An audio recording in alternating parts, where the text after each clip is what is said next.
ഞങ്ങളെ പണ്ടേ പള്ളി ഗ്രൗണ്ടിൽ കളി കഴിഞ്ഞിങ്ങനെ ഒരു വൈകിട്ടേ ഏകദേശം ഒരു 6:30-7 മണിയൊക്കെ ആകുമ്പോ ഇരുട്ടാവും. അപ്പൊ നിർത്തിങ്ങിട്ട് പോരും. ഇങ്ങോട്ട് പോന്നു കഴിഞ്ഞാൽ പിന്നെ സൗജന്യ കടയിലായിരിക്കും. ഇരിപ്പെന്ന് പറഞ്ഞാൽ ഇതൊരു 3 മിനിമം. അടിപൊളിയായിരിക്കും. കിട്ടുക്കെ അതങ്ങനെ 3 അടിച്ചു കഴിഞ്ഞാൽ പോവാ. അത് ഇന്നും ഉണ്ടിങ്ങനെ. അപ്പൊ നമ്മളെ സാബുച്ചേണ്ട ലൈമാണ് സ്പെഷ്യൽ ലൈം കുടിക്കാൻ വേണ്ടി നിൽക്കുന്നത്. മാർച്ച് 9 കണ്ണമാലിക്ക് പള്ളിയിലുണ്ട്.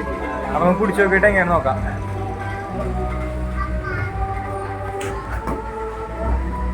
കൊള്ളാം, നൈസാണ്, എനർജിയാണ്. കിട്ടുക്കൻ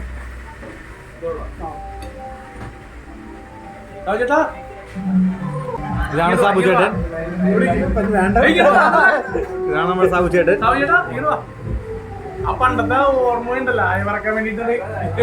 അപ്പൊ പിന്നെ കളി കഴിഞ്ഞ് വരുമ്പോ ഒരു 3 പിടിപ്പിക്കണോ രസം ഇത് അങ്ങനെ അടിപൊളി.